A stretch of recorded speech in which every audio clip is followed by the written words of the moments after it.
Hai guys, selamat datang di channel Indonesia Belajar. Video ini adalah video pertama dari video berseri atau playlist bertema belajar Matplotlib untuk visualisasi data dalam pemrograman Python. Dalam video ini kita akan berkenalan dengan Matplotlib. Yuk kita mulai sesi pembelajaran kita.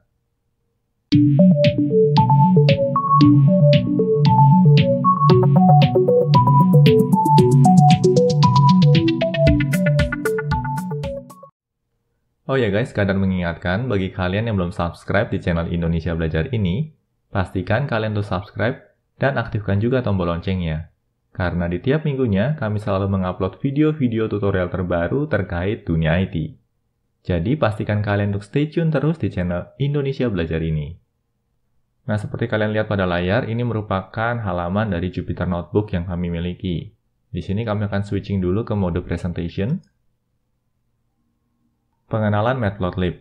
Matplotlib adalah suatu modul dalam pemrograman Python yang dapat digunakan untuk melakukan visualisasi data dalam bentuk graphs. Dengan Matplotlib, graphs akan digambarkan pada suatu figur yang di dalamnya dapat terdiri dari satu atau lebih axis.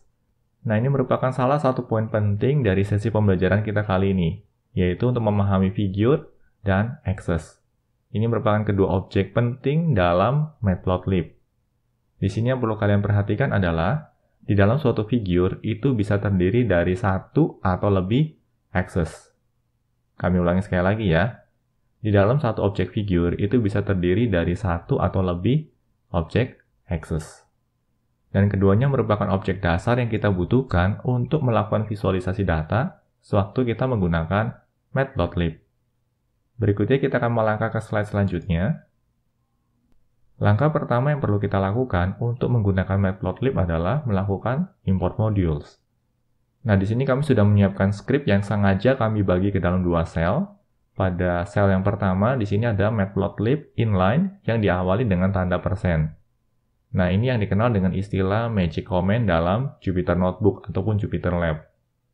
Magic comment ini berguna untuk memastikan agar setiap output yang dihasilkan oleh Matplotlib akan ditampilkan di dalam halaman notebook yang sama.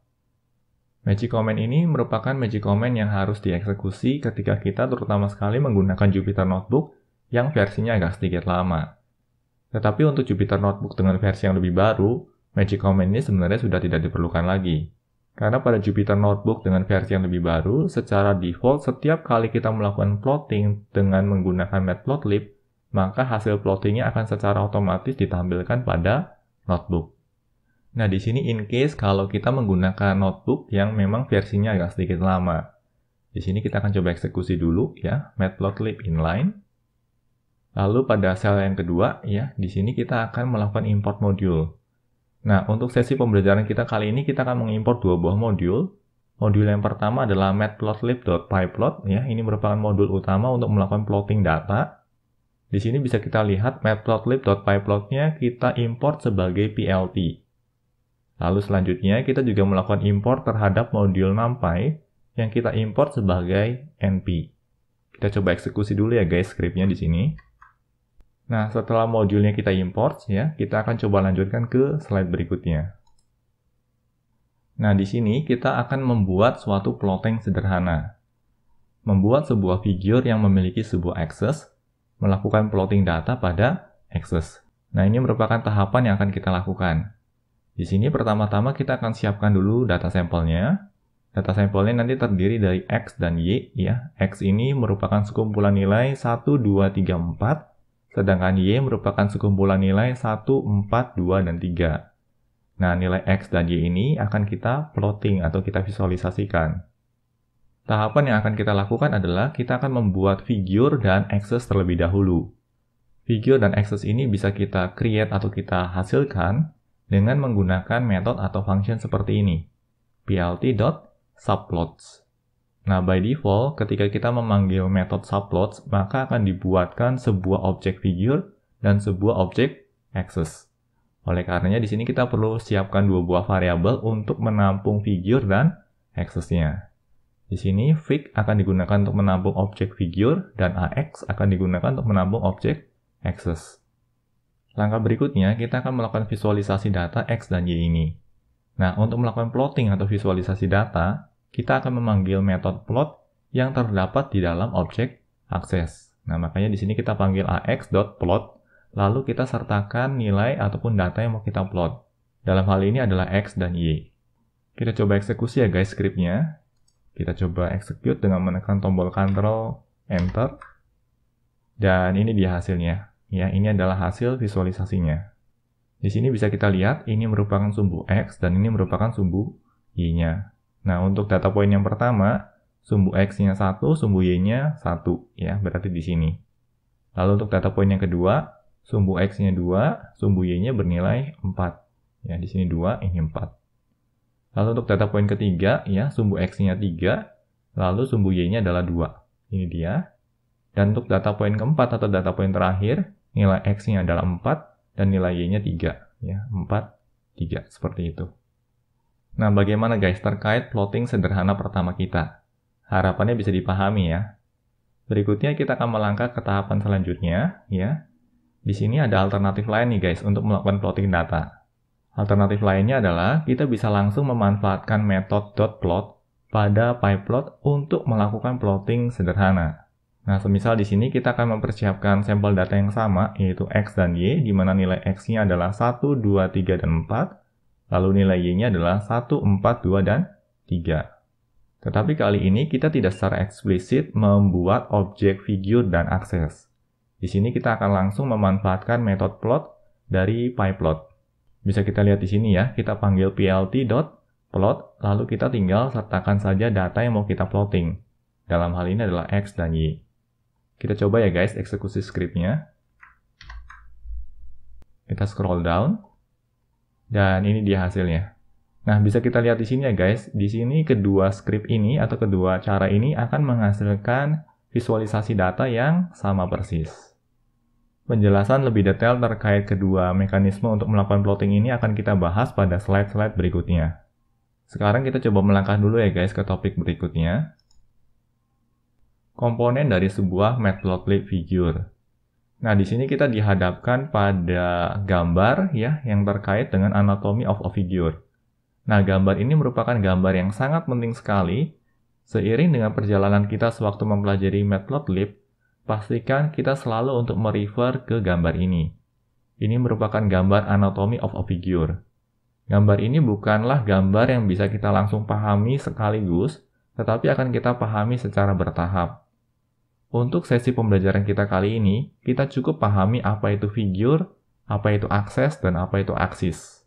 Nah, makanya di sini kami juga sertakan note ya, perhatikan perbedaan antara akses dan aksis. Pertama-tama kami akan ajak kalian untuk memahami apa itu figure. Figure merupakan media dasar ataupun kontainer dasar untuk melakukan visualisasi data dengan menggunakan matplotlib. Atau kita bisa bilang figure itu sebagai kontainer besarnya. Nah, di dalam suatu figure, kita bisa memiliki beberapa akses. Selanjutnya, kita akan coba memahami akses.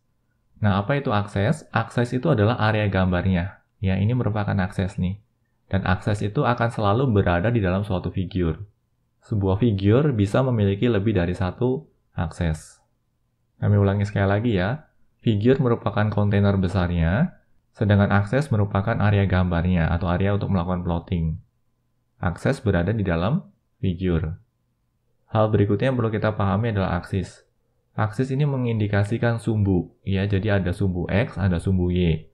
Berarti ada X-aksis, ada Y-aksis. Ini merupakan sumbu X, ya, atau X-aksis, dan ini merupakan sumbu Y atau Y-aksis. Nah, bagaimana guys? Mulai bisa dipahami ya. Jadi di sini poin utamanya adalah kita harus memahami apa itu figure, apa itu akses, apa itu aksis. Jumlah aksis nanti bisa 2, bisa juga 3. Tergantung pada visualisasi data yang kita bangun. Untuk visualisasi data 2 dimensi, maka jumlah aksisnya hanya ada 2, yaitu X-aksis dan Y-aksis. Nah, sedangkan untuk plotting yang 3 dimensi, maka aksisnya nanti ada 3. Ada X-aksis, ada Y-aksis, dan ada Z-aksis. Bagaimana guys? Harapannya bisa dipahami ya. Kita coba scroll down dulu di sini. Berikutnya kita akan mempelajari beberapa cara untuk membentuk figure dan akses. Sebuah figure itu bisa dibuat dengan cara seperti ini guys. Kita panggil saja plt.figure. Nah, di sini metode plt.figure ini hanya membuat satu objek figure tanpa disertai akses. Oleh karenanya, di sini kita hanya menyiapkan sebuah variabel, yaitu variabel fix saja. Kita coba eksekusi ya guys skripnya. Nah, ini dia hasilnya, ya. Ini merupakan alamat dari objek figure-nya. Dan bisa kita lihat di sini, ya, with zero access. Ya, artinya figure ini tidak memiliki akses. Yang perlu kita ingat di sini adalah ketika kita memiliki figure yang tidak memiliki akses, maka kita tidak bisa melakukan visualisasi data. Perlu diingat ya guys, kita melakukan plotting data itu bukan langsung pada objek figure. Kita melakukan plotting data pada objek akses. Berikutnya kita akan scroll down lagi di sini. Untuk model yang kedua, ya, di sini kita akan membuat figure dan akses. Nah, untuk membuat objek figure yang disertai dengan akses, caranya adalah kita panggil plt.subplots. Pemanggilan metode plt.subplots secara default akan menghasilkan sebuah objek figure dan sebuah objek akses. Oleh karenanya di sini kita akan siapkan dua buah variabel, yaitu variabel fig dan variabel ax. Variabel fig digunakan untuk menampung objek figure dan variabel ax digunakan untuk menampung objek akses. Kita coba eksekusi ya guys skripnya di sini. Lalu kita scroll down, dan ini dia. Bisa kita lihat di sini, figurnya terbentuk, ya, tetapi kembali ya, kita nggak bisa melihat figur di sini. Yang bisa kita lihat secara visual adalah aksesnya. Dan ini merupakan objek akses yang baru saja dibentuk, yang disimpan di dalam objek figure. Nah, bagaimana guys? Harapannya makin bisa dipahami ya. Nah, seperti pernah kami sampaikan sebelumnya, bahwa di dalam sebuah objek figure, kita bisa membentuk beberapa akses. Nah, pada langkah berikutnya, di sini kita memanggil metode plt.subplot. Hanya saja di sini kita menyertakan parameter, ya. Untuk kasus kita kali ini, parameternya adalah 2,3. Pemanggilan metode plt.subplot semacam ini akan menghasilkan sebuah figure dengan 2 kali 3 grid akses. Atau dengan kata lain, di sini kita akan membentuk sebuah objek figure dan 6 buah objek akses. Nah, di sini objek figure-nya disimpan di dalam variabel fig, dan ke-6 objek aksesnya kita tampung ke dalam satu variabel, dalam hal ini adalah variabel axs. Kita coba eksekusi ya guys skripnya di sini. Lalu kita scroll down, dan ini dia hasilnya. Bisa kita lihat di sini ya guys, terdapat 6 buah area gambar atau area plotting atau akses. Yang perlu diperhatikan di sini adalah penyebutannya 2,3. Ya, artinya di sini terdapat 2 buah baris ya dan 3 buah kolom. Tetapi kalau kita ingin membentuk plotting 3 buah baris dan 2 buah kolom, maka posisinya dibalik saja di sini. Berarti 3,2 seperti ini. Kita coba eksekusi. Scroll down lagi, dan ini dia hasilnya. Nah, bagaimana guys? Harapannya makin bisa dipahami ya. Ini merupakan mekanisme untuk membentuk objek figure dan objek akses. Kita coba lanjut ya guys ke slide berikutnya. Nah, di sini kita akan mengenal dua cara dalam menggunakan matplotlib. Pada dasarnya, terdapat dua cara dalam menggunakan matplotlib, yaitu OO-style atau Object Oriented Style dan PyPlot Style. Kami ulangi sekali lagi ya guys, karena ini sangat penting. Untuk menggunakan matplotlib terdapat dua style atau dua cara. Cara yang pertama ini dikenal dengan istilah OO-style atau Object Oriented Style, dan cara yang kedua dikenal dengan istilah PyPlot Style. Nah, pada slide berikutnya kita akan coba cermati lebih lanjut perbedaan dari kedua style ini. Kita lanjut ya guys. Di sini kita akan mempelajari yang OO-style terlebih dahulu atau Object Oriented Style terlebih dahulu untuk melakukan plotting. Ciri utama dari OO-style adalah secara eksplisit membuat figure beserta akses dan memanggil methods dari keduanya. Nah, di sini pertama-tama kita akan siapkan dulu datasetnya. Metode np.linspace ini digunakan untuk mengenerate atau menghasilkan sejumlah deret bilangan. Nah, deret bilangannya itu ditentukan oleh ketiga parameter ini nih. Parameter yang pertama adalah 0, ya, ini merupakan starting point-nya. Lalu parameter yang kedua adalah 2, ini merupakan endpoint-nya, ya, atau bisa dibilang ini merupakan angka atau nilai awal, dan 2 merupakan nilai akhirnya. Lalu pada parameter ketiga di sini ada 100, artinya kita ingin membentuk 100 data point yang nilainya mulai dari 0 sampai dengan 2. Lalu berikutnya kita coba tampilkan isi dari variabel X-nya. Kita coba eksekusi ya guys scriptnya di sini. Nah, ini dia hasilnya. Kita scroll down dulu ya. Ini dia hasilnya. Ini merupakan deret bilangan yang dihasilkan oleh metode np.linspace. Dan bisa kita lihat di sini ya guys, nilainya itu dimulai dari 0 untuk nilai terkecil dan nilai terbesarnya adalah 2. Lalu di antara nilai 0 dan nilai 2 ini terdapat beberapa bilangan yaitu data points dengan interval yang konsisten, dan secara keseluruhan ini akan membentuk sejumlah data point yang total jumlah data poinnya ada 100 data point. Nah, bagaimana guys terkait dengan metode np.linspace? Harapannya bisa dipahami ya. Karena dalam sesi-sesi pembelajaran berikutnya, kita juga akan banyak menggunakan np.linspace ini. Berikutnya kita akan scroll down lagi ya. Di sini kita akan bersiap untuk melakukan visualisasi data dari data sampel yang baru saja kita hasilkan ini. Nah, di sini visualisasi datanya akan menggunakan pendekatan yang OO style ya, di mana kita akan membentuk terlebih dahulu objek figure dan objek aksesnya secara eksplisit. Seperti kita pelajari dalam slide sebelumnya, untuk membuat sebuah objek figure dan objek akses, kita bisa menggunakan metode plt.subplots. Pemanggilan metode plt.subplots yang tidak disertai parameter akan menghasilkan sebuah figure dan sebuah akses. Di sini kita akan tampung ya nilainya ke dalam dua buah variabel, yaitu variabel fig dan variabel ax. Lalu berikutnya kita akan melakukan visualisasi. Nah, di sini kita akan coba eksekusi dulu scriptnya. Lalu kita scroll down ya, dan bisa kita lihat di sini ya, ini merupakan hasil plottingnya. Kita akan pelajari secara seksama ya guys di sini. Nah, di sini terdapat 3 buah garis ya guys. 3 buah garis ini dihasilkan dari ini nih guys ya. Di sini kita melakukan plotting 3 varian data pada akses. Plotting pertama atau garis pertama itu dihasilkan dari ini nih guys, ax.plot x, x. Dan plotting ini kita beri label linear. Seperti bisa kita lihat di sini pada legendnya, linear ini warnanya biru. Berarti plotting yang pertama ini menghasilkan garis biru ini nih guys. Garis yang dihasilkan adalah garis lurus ya, karena nilai x dan y-nya selalu sama. Ya, di sini kan x-nya adalah x dan y-nya juga adalah x. Dan tidak mengherankan bila dihasilkan nilai yang berupa garis lurus seperti ini. Selanjutnya untuk plotting yang kedua ya, dihasilkan dari ini nih guys, ax.plot x, x kuadrat. Dan di sini plottingnya akan diberi label kuadratik ya, dan bisa kita lihat di sini ya pada bagian legend, kuadratik itu direpresentasikan dengan warna orange. Berarti plotting yang kedua ini menghasilkan garis yang warna orange ini nih guys. Ya, ini merupakan plotting untuk nilai kuadratik. Atau dengan kata lain, nilai y-nya diperoleh dari nilai x kuadrat. Lalu untuk garis yang terakhir ya, itu dihasilkan dari plotting yang ini nih guys. ax.plot x, x pangkat 3. Oh ya guys, bagi kalian yang belum terlalu familiar dengan Python, operator bintang-bintang di sini merepresentasikan pemangkatan.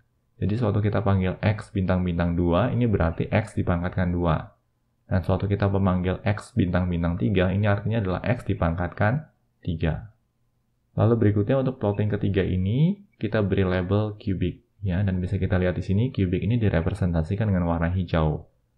Berarti garis hijau ini merepresentasikan plotting yang ketiga ini, atau yang cubic ini. Di mana nilai y-nya merupakan hasil pangkat 3 dari nilai x-nya.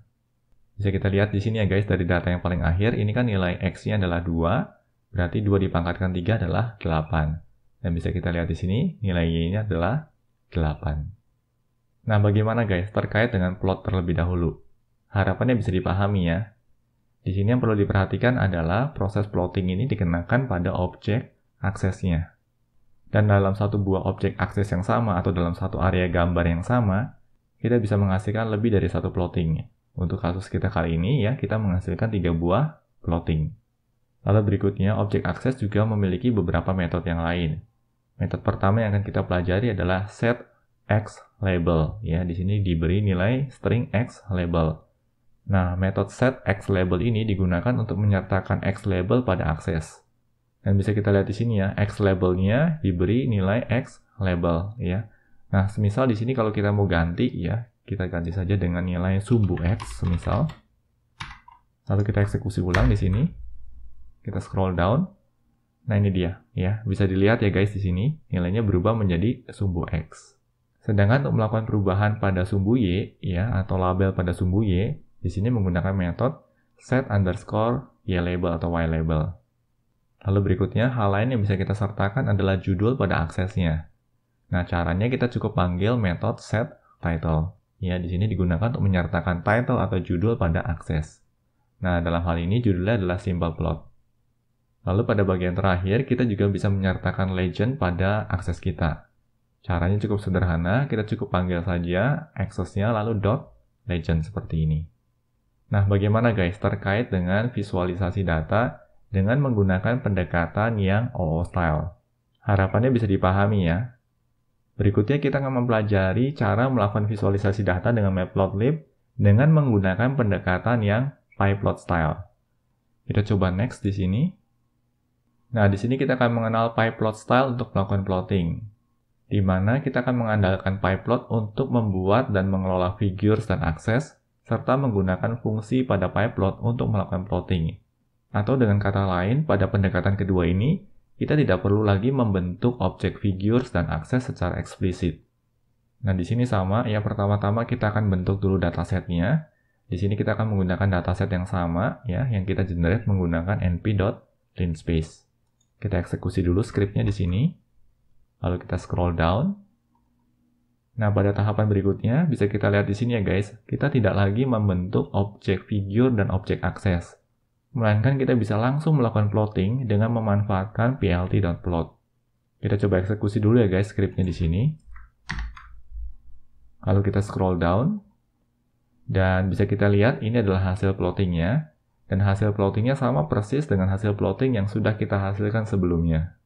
Yang membedakan kali ini adalah pemanggilan metode plotnya bukan pada objek akses, tetapi pemanggilan metode plot ini dilakukan pada plt. Sebagai contoh di sini ya untuk plotting garis yang pertama atau garis yang linear, di sini kita memanggilnya plt.plot, lalu kita sertakan datanya ya dalam hal ini adalah x, dan langsung kita beri label sebagai linear. Hasil plottingnya adalah yang ini nih guys ya, yang warna biru ya, linear yang warna biru ya, di mana nilai x dan nilai y-nya adalah sama, sehingga dihasilkan suatu garis lurus. Lalu untuk plotting yang kuadratik dihasilkan dengan cara plt.plot x, x kuadrat. Di sini kita beri label kuadratik dan bisa kita lihat dari legendnya ya, label kuadratik ini berkorelasi dengan warna orange ya, berarti yang ini nih. Ini merupakan hasil plotting yang kuadratik, di mana nilai y-nya merupakan hasil pangkat 2 dari nilai x-nya. Contoh paling mudah kita bisa melihat data yang paling akhir nih, nilai x-nya adalah 2. Dan 2 pangkat 2 adalah 4 ya. Di sini nilai y-nya adalah 4. Lalu berikutnya untuk yang cubic ya, cara pemanggilan plottingnya adalah plt.plot x, x pangkat 3. Lalu diberi label cubic. Dan cubic ini kalau berdasarkan legend ini mengacu pada garis dengan warna hijau. Nah, ini merupakan yang cubic ya. Cara paling mudah juga bisa dicek dari data yang paling akhir, yaitu 2, di mana 2 pangkat 3 adalah 8. Nah, ini adalah mekanisme untuk menghasilkan plotting ya, dengan menggunakan PyPlot style. Serupa dengan OO style, pada PyPlot style juga kita bisa mengatur label untuk X label maupun Y label dan juga untuk title-nya. Hanya saja cara pemanggilan metode sedikit berbeda. Di sini pada PyPlot style, cara untuk mengatur X label dan Y label bisa dilakukan dengan cara seperti ini. plt.xlabel, di sini digunakan untuk menyertakan X label pada akses, lalu plt.ylabel digunakan untuk menyertakan Y label pada aksesnya. Sedangkan untuk mengganti judul atau mengatur judul, di sini kita bisa menggunakan plt.title. Dan terakhir, untuk menyertakan legend pada plotting bisa kita lakukan dengan memanggil metode plt.legend seperti ini. Nah, bagaimana guys? Bisa dipahami ya perbedaan antara OO style dengan PyPlot style. Cukup mudah bukan? Demikian sesi pembelajaran terkait pengenalan Matplotlib. Semoga materi pembelajaran yang disampaikan dapat membantu kalian dalam mempelajari visualisasi data dengan Matplotlib. Pastikan juga untuk terus mengikuti materi pembelajaran lanjutan di channel ini. Bila mana ada pertanyaan atau masukan terkait materi yang disampaikan dalam video pembelajaran ini, Kalian dapat menuliskannya pada kolom komentar di bawah ini. Kami akan selalu berusaha untuk menanggapi setiap pertanyaan dan masukan yang kalian sampaikan. Oke guys, semoga video ini bermanfaat bagi kita semua. Jangan lupa untuk komen, like, share, dan subscribe tentunya, karena ini semua akan membantu kami untuk terus menghasilkan materi-materi pembelajaran berkualitas lainnya. Salam Indonesia Belajar, banyak belajar biar bisa bantu banyak orang.